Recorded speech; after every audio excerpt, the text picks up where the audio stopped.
اعوذ باللہ من الشیطان الرجیم بسم اللہ الرحمن الرحیم۔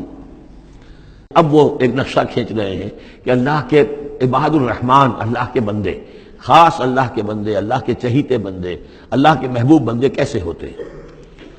اس کو پڑھیے اسی طریقے سے کہ دل میں ارادہ رکھیے، کم سے کم امنگ اور آرزو تو ہو کہ ہم بھی اللہ تعالی ہمیں توفیق دے کہ ہم ایسے ہی بننے کی کوشش کریں۔ وعباد الرحمن الذین یمشون علی الارض ہونا، اللہ کے بندے وہ ہیں جو زمین پر چلتے ہیں تو آہستگی اور نرمی کے ساتھ، قدم مار کر نہیں چلتے، اکڑ کر نہیں چلتے، بلکہ یہ کہ معلوم ہوتا ہے فروتنی کے ساتھ چل رہے ہیں، اور یہ اپنے آپ کو آقا نہیں سمجھتے، مالک نہیں سمجھتے، بلکہ غلام سمجھتے ہیں۔ اللہ کے غلام ہیں، عباد الرحمن ہیں، اللہ کے بندے ہیں، تو غلاموں کی طرح چلتے ہیں، وہ اکڑ کر نہیں چلتے۔ وَإِذَا خَاطَبَهُمُ الْجَاهِلُونَ قَالُوا سَلَامًا، ایک ان کا وصف یہ ہے کہ جب جاہل لوگ، اجڑ لوگ، مشتعل مزاج لوگ خام خواہ ان سے الجھنا چاہیں، بحث و مباحثے میں انہیں جو ہے وہ خام خواہ الجھانا چاہیں تو وہ کہتے ہیں سلام۔ وہ الجھتے نہیں ہیں، بحث و تمہیز کے اندر نہیں۔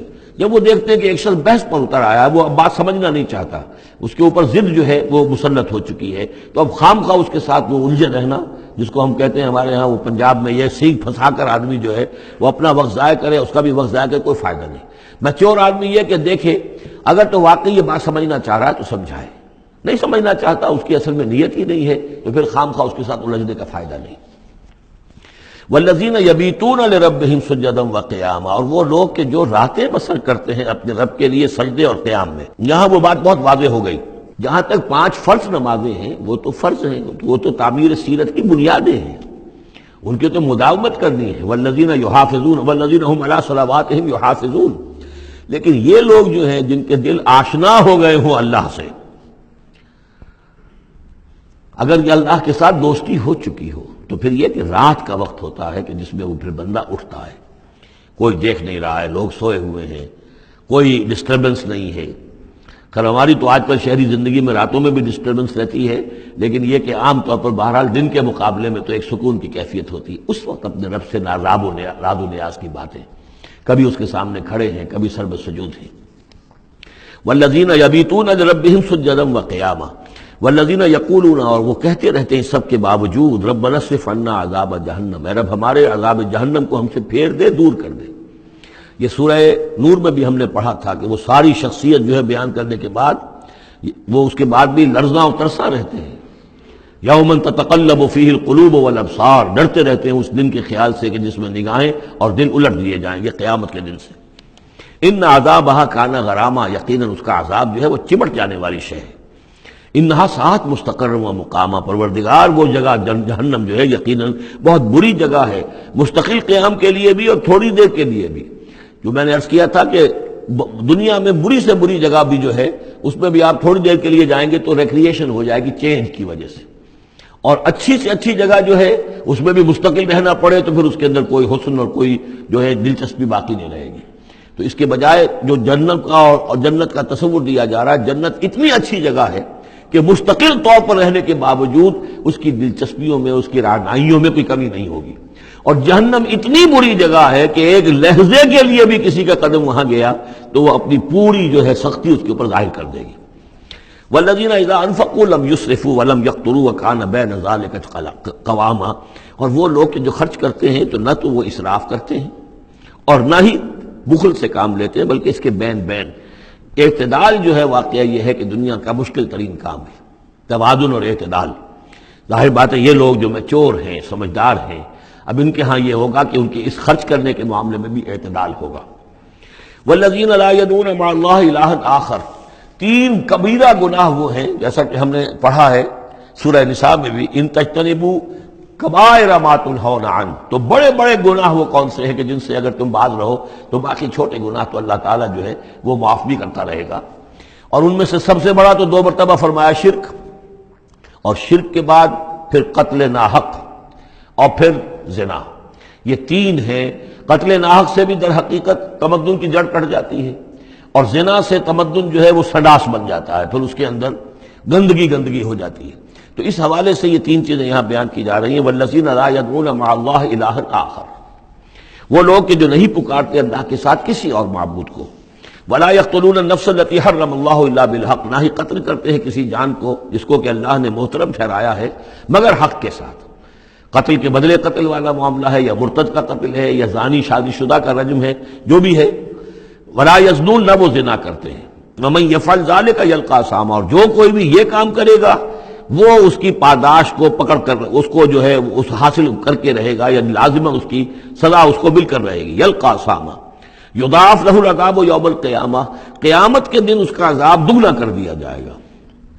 یہ آیت اس اعتبار سے بہت اہم ہے کہ منکرین حدیث نے بہت شور مچایا ہوا ہے کہ قرآن مجید میں کہیں عذاب قبر کا کوئی تذکرہ نہیں ہے، صراحتاً واقعتاً نہیں ہے، احادیث میں بہت تفصیل ہے، لیکن یہ کہ یہ مقام ایسا ہے کہ جس سے ثابت ہوتا ہے کہ قیامت کے دن سے پہلے بھی عذاب ہے. یضاعف له العذاب یوم القیامہ، دگنا کیا جائے گا ان کے لیے عذاب قیامت کے دن. اس کا مطلب ہے کہ عالم برزخ میں بھی ان کے لیے عذاب ہے.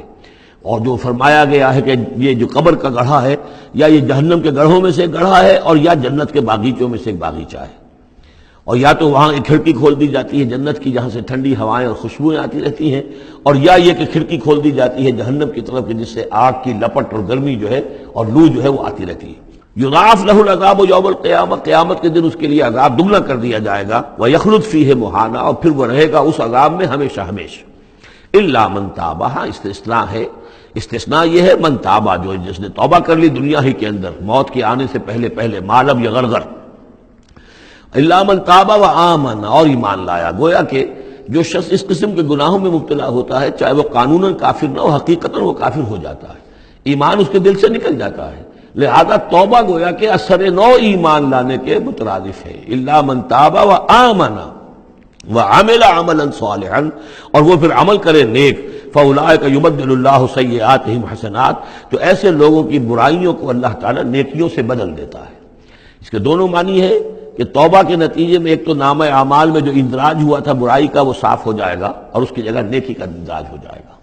اور یہ معنی بھی ہے کہ زندگی میں اس دنیا میں توبہ کے نتیجے میں اخلاق جو ہے وہ پاک صاف ہو جاتے ہیں، دامن اخلاق کے دھبے دھل جاتے ہیں، اور انسان کا جو دامن کردار ہے پھر صاف شفاف ہو جاتا ہے. وَكَانَ اللَّهُ غَفُورًا رَحِيمًا، اور اللہ تعالیٰ غفور الرحیم ہے. وَمَن تَابَ وَعَمِلَ صَالِحًا، اب دوبارہ تکرار کی گئی، اور جو توبہ کرے اور پھر نیک عمل کرے فَإِنَّهُ يَتُوبُ إِلَى اللَّهِ مَتَابًا، تو وہ ہے کہ جو توبہ کرتا ہے اللہ کی جناب میں جیسا کہ توبہ کرنے کا حق ہے. توبہ کی تسبیحیں ہو رہی ہوں، استغفار کی تسبیحیں ہو رہی ہوں، اور آیت کریمہ کے ختم ہو رہے ہوں 1.25 لاکھ کا اور لاکھ کا، لیکن حرام خوری جوں کی توں جاری ہو، وہ سارے غلط کام ویسے کہ ویسے جاری ہوں، وہ کوئی توبہ نہیں ہے، اس کا کچھ حاصل نہیں.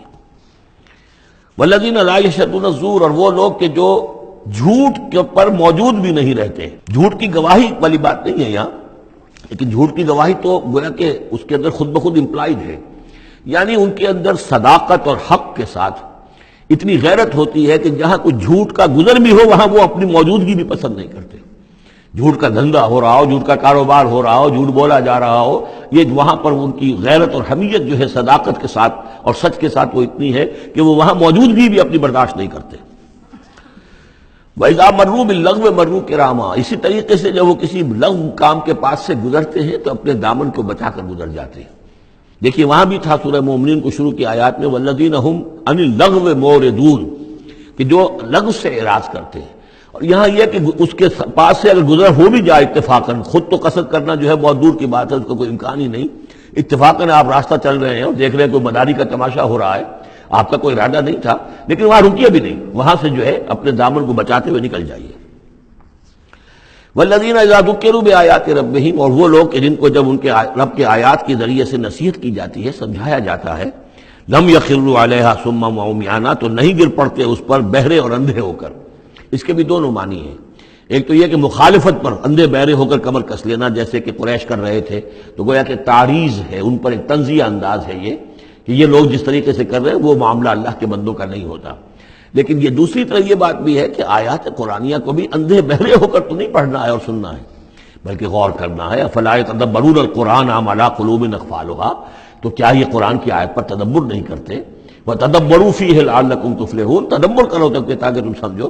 تو اس طریقے سے محض جو ہے وہ قرآن مجید کو بھی اندھے بہرے ہو کر جو ماننا جو ہے اس سے بھی بہرحال عباد الرحمن جن کی یہاں تعریف کی جا رہی ہے ان کے مقام سے وہ جو مقام ہے ان کے مرتبے سے فروتر ہے.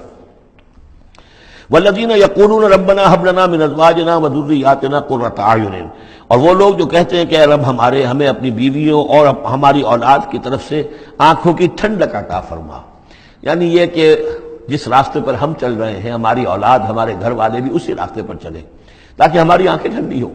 ایسا نہ ہو کہ میں تو اللہ کے دین کے راستے کی طرف چلنے کی کوشش کر رہا ہوں اور اولاد کسی اور طرف کو زور لگا رہی ہے، تو ایک کشاکش ہے۔ پھر یہ جو صورتحال جو ہے فرکشن گھر کے اندر پیدا ہوتی ہے، تو اللہ تو ہمیں ہمارے گھر والوں سے آنکھوں کی ٹھنڈک عطا فرما۔ اور آنکھوں کی ٹھنڈک ظاہر بات ہے عباد الرحمن کی کن چیزوں میں ہوگی کہ وہ بھی اللہ کے بندے بنے، اللہ کی بندگی کے راستے کو اختیار کریں۔ وَجْعَلْنَا لِلْمُتَّقِينَ إِمَامًا، اور ہمیں متقیوں کا امام بنا۔ اس کا یہ مطلب نہیں ہے کہ امامت کی طلب ہے، بلکہ یہ کہ ہم خود امام ہیں۔ ایک شخص اپنے گھر کا سربراہ ہے، امام ہے، تو اے اللہ جن کے ہم امام ہیں انہیں متقی بنا دے۔ اس لیے کہ ظاہر بات ہے کہ میدان حشر میں جب ہم چلیں گے تو ایک شخص کے پیچھے اس کی اولاد چلی آ رہی ہے اور معلوم ہو کہ وہ تو جہنمی ہیں جو چلے آ رہے ہیں، یہ خود تو بہرحال ایک نیک آدمی تھا، نہیں، ہمارے پیچھے جو ہماری نسلیں آئیں اے اللہ انہیں بھی متقی بنا۔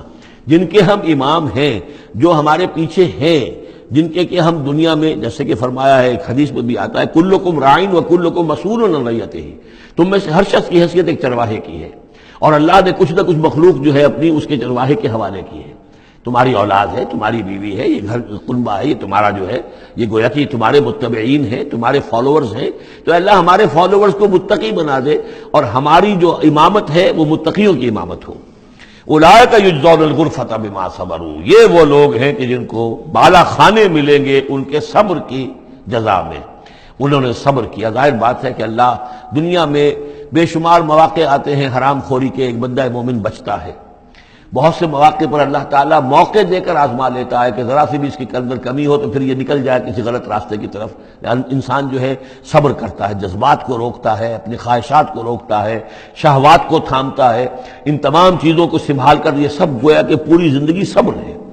تو بما صبروا اولئک یجزون الغرفۃ بما صبروا، یہ وہ لوگ ہوں گے کہ جنہیں بدلے میں ملیں گے بالا خانے جنت کے ان کے صبر کے عوض۔ وَيُلَقَّوْنَ فِيهَا، ان کا استقبال کیا جائے گا وہاں جنت میں، ان بالا خانوں میں، تحیۃ وسلاما، سلام کے ساتھ اور دعاؤں کے ساتھ۔ خالدین فیہا، وہ رہیں گے اس میں ہمیشہ ہمیش۔ حسنت مستقرا و مقاما، بہت ہی عمدہ ہے وہ جگہ، مستقر کے طور پر بھی، مستقل قیام گاہ کے طور پر بھی، اور مقامہ تھوڑی دیر کے لیے بھی۔ تو یہ گویا کنٹراسٹ ہے۔ جہنم کو فرمایا ساعت مستقر و مقامہ، اور جنت حسنت مستقر و مقامہ۔ قل ما یعبأ بکم ربی، اے نبی ان سے کہہ دیجئے میرے رب کو تمہاری کوئی پرواہ نہیں ہے۔ یہ نہ سمجھو کہ میں تمہارے پیچھے اپنے آپ کو ہلکان کر رہا ہوں، تو میرے رب کو کوئی تمہاری ضرورت ہے؟ میری یا میرے رب کی کوئی ضرورت اٹکی ہوئی ہے تمہارے بغیر، وہ بات پوری نہیں ہوگی؟ یہ چھپر تم ہی اٹھاؤ گے تو اٹھے گا ورنہ اٹھ نہیں سکتا، یہ نہ سمجھو۔ قل ما یعبأ بکم ربی لولا دعاؤکم، اگر نہ ہوتا تمہیں پکارنا۔ اللہ نے یہ بات اپنے ذمے لی ہوئی ہے کہ تمہیں خبردار کر دیا جائے۔ اللہ تعالیٰ وما کنا معذبین حتی نبعث رسولا، ہم عذاب نہیں بھیجتے رہے جب تک کہ رسول کو نہ بھیج دیں، اس لیے مجھے بھیج دیا ہے، میں لگا ہوا ہوں اس کے حکم سے۔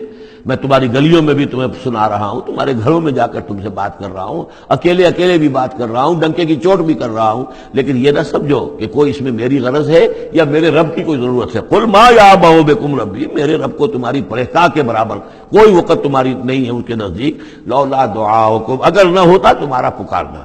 فقد کذبتم، تو دیکھو تم نے جھٹلا دیا ہے۔ فسوف یکون لزاما، اب عنقریب یہ تمہارے ساتھ چمٹ کر رہے گا، یعنی یہ کہ اس کا جو عذاب ہے، اس کی جو پاداش ہے وہ تمہیں مل کر رہے گی۔